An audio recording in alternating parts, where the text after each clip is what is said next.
So Marcellus Vernon. You sound like him. Wiley. You sound like that dude. You concerned about Dak Prescott? How concerned are you about Dak Prescott? I'm not concerned about Dak Prescott at all. Come on, man. Let's take the suits off, put on our equipment again. We know how it goes. It's preseason. Context matters. Let's take you back. First of all, take the suit off, got your equipment on, you got your different mindset. I have more muscles, too, y'all. Don't get it twisted. Back in the day, your boy was swole up. Back in the day, what, back in yesterday? You still swole, fool. So here we go. Acho's changed, right? We're back where we're supposed to be, where it all started.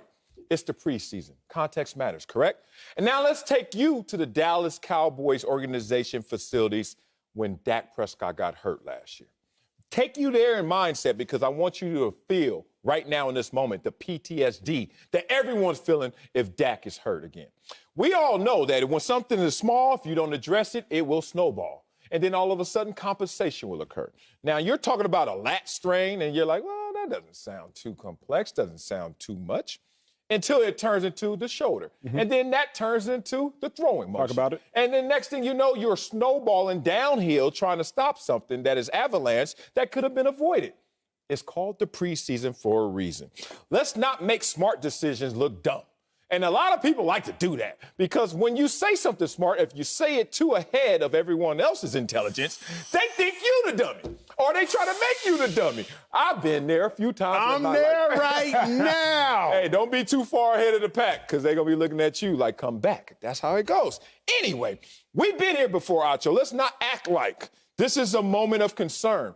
This is a moment that they've been through before in extreme, and they don't want it to get anywhere close to that place again. So I'm not concerned about Dak Prescott for them being cautious. Man, Sel, I can't even be mad at anything you say for the next 5 minutes because you was preaching right there, big dog. You said you say things too far ahead of the pack, they'll make you the dummy. Woo, if I ain't lived that out the last 2 weeks. I'm concerned, though. I'm concerned.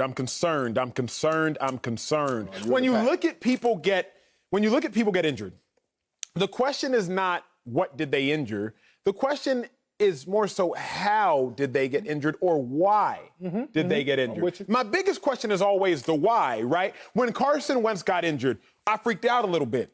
But then I saw, wait a second, Quentin Nelson got injured, and Quentin Nelson has been to made 3 All-Pro teams his first 3 years in the league, and they got the same injury. So I'm no longer questioning Carson Wentz's toughness or his ability to stay healthy because one of the toughest, if not the toughest person in football, beast, Quentin Nelson, they got the same injury.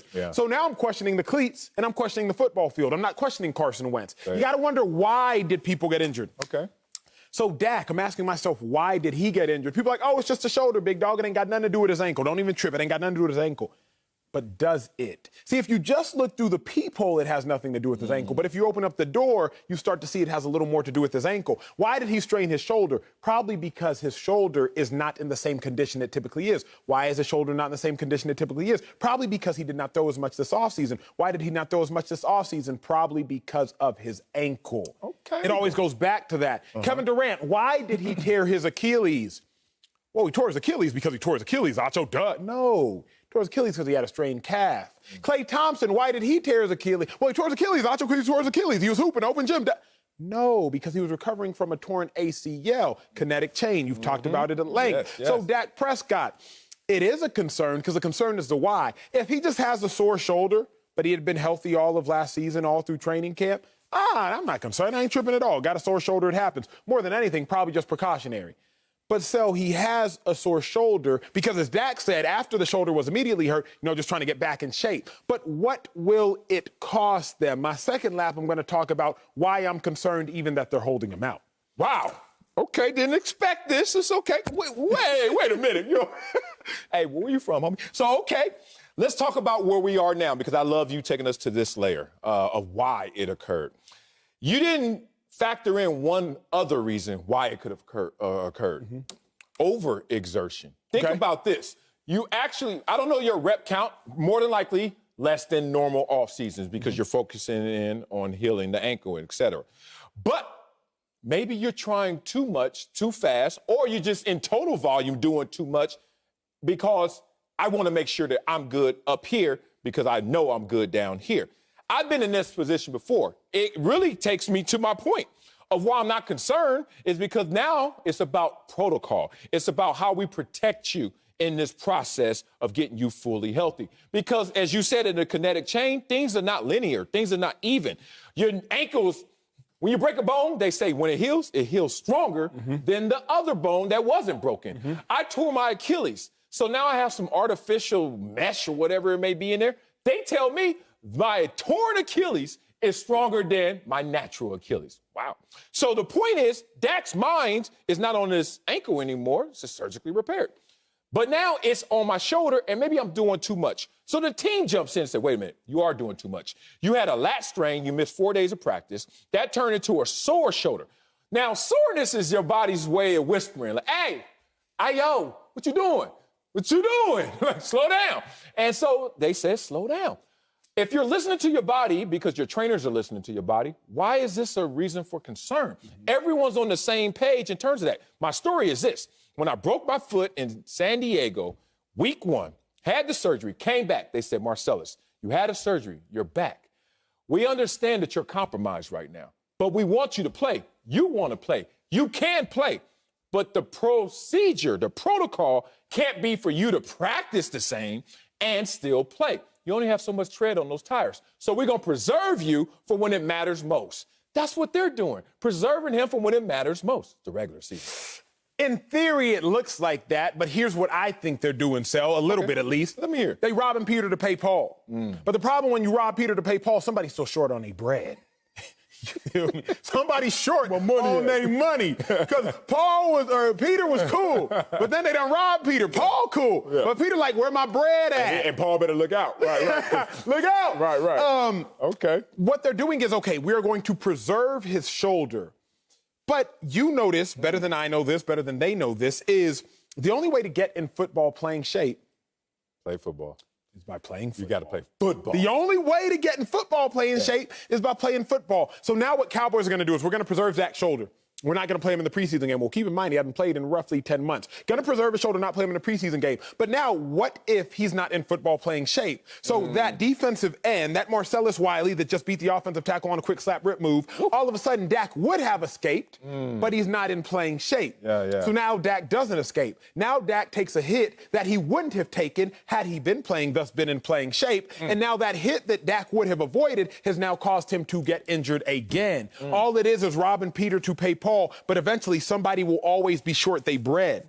As I look at it, I'm still concerned because, sure, we'll protect his shoulder, just like we protected his ankle. But now who's going to get robbed? Sure, Kevin Durant, his calf was intact, but what about his Achilles? Klay Thompson, his ACL was intact. But what about his Achilles? That's what we do in life. It's what we're doing on the football field. Oftentimes, we may preserve our financial health, but then we just robbed our emotional health. Okay, great. We preserved our financial health and our emotional health. We just robbed our spiritual health. Okay, we got our spiritual health and we got our emotional health. We just robbed our physical health. If you keep robbing cats, people still end up shortchanged. My fear is Dak will still end up shortchanged. Oh, man, you done took me to where Yoda lives. My man, the living Yoda in this world to me is Thomas Sowell. A lot of people love him, so a lot of people hate him.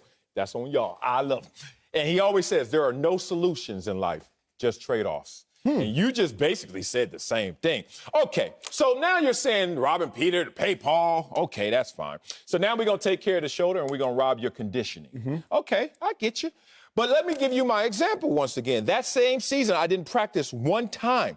Not because I was sitting there chilling like I'm the man, just because, dog, I got to save it. I only got 3 hours worth of body experience on that football field a week. So I didn't practice. It did rob me, consequently. And next year, then you got another surgery. Now you got another issue. You got another thing because everything is off balance in that situation. But let's not exaggerate this. He has shoulder soreness. Ask every football player in the league, all 1,800 plus, do you have anything on you that's sore right now? And if you raise your hand if you're sore, if so, no practice today. You would not see an NFL practice happen that year because everyone's sore. This is a guy who was just paid, second most in payment in NFL history. This is a guy who's gotten hurt before, missed most of the season, almost all of it. This is a guy who they're highly sensitive, like maybe hypersensitive to anything that's going on with Dak Prescott because it affected everybody else, bruh. Everybody else on that team looked worse when Dak Prescott was out. Ask CeeDee Lamb. Ask Ezekiel Elliott. Ask all of them, Amari Cooper, et cetera. They all suffer without Dak. So this is just a precaution. This is not something that you should be concerned for. But here's the thing, Sal, and you've told the story before. I might have to have you retell it. It's not just about the outcome. It's about your character. And when I talk about Dak Prescott, it's not just about shoulder soreness. It's about the character. If, say, for example, Russell Wilson was held out with shoulder soreness, I wouldn't trip. Russell Wilson ain't missed a start in 144 games, played 144 consecutive games. I think that's currently the longest streak, or at least the second longest streak of the quarterback position. But Dak Prescott, you no longer have that grace of immunity. Because, Dak, you've been hurt before. Sal, if you were to share a hotel room or a suite mate. Share a room? Okay.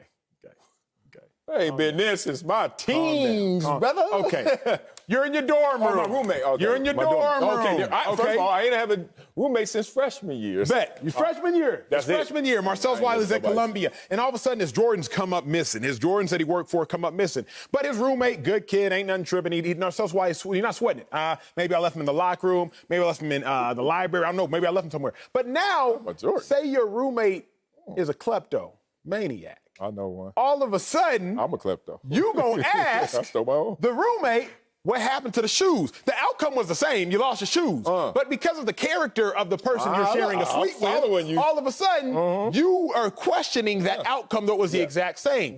That's where I'm at with Dak. If somebody else random has a shoulder sprain, somebody who had been healthy last year, healthy the entirety of his career, I'm not tripping at all. But because Dak now has a recent history of injuries, we got to question it. Carson Wentz. Only reason we question Carson Wentz, you, my friend, question Carson Wentz, because, 18 months ago, he got a concussion and missed the game. Prior to that, he hadn't been hurt for the previous 12 months. You didn't watch him in college? Stayed hurt. But the reason, exactly, it was in his character. Quentin Nelson has the same exact injury as Carson Wentz. And ain't nobody tripping. We're all just like, oh, well, Quentin Nelson got hurt. That's unfortunate. Carson Wentz, he's hurt again. Same exact injury. Dak Prescott, I'm wondering now, because now his character, his physical character, says he might be injury prone. Okay, I'm going to give you the story. I know what story you wanted for that, the character. It's funny, too. But points per game, let's talk about the character, the good side of the character. 11 more points a game with Dak Prescott. You better take care of that, man. 11 points?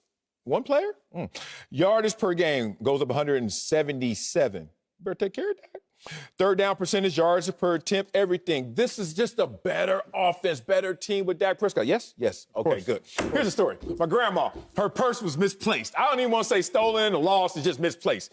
How come people don't ever say misplaced? They always say, who stole? Like, wait a minute, misplaced. Grandma couldn't find a purse. Now, everybody looking around, where the purse at? Where the purse at? Now, everybody know my grandma carried a gun, too, so it was like, you better find this purse, because grandma will bust, and she did before, too. The other story. So anyway, my uncle just got out jail, so everybody looking at him, like we looking around the house, but we looking like this, one eye looking for the house. Finally, it just shows up. It just magically appears. And then everybody was like, collectively let their breath out, like, oh, it wasn't him. Why did we go there in the first place? To your point, his character. But he was a good guy. All right, coming up, the king worked his magic to get him out. What did he go to prison for? Huh? What did he go to prison for? Man, we ain't got enough time.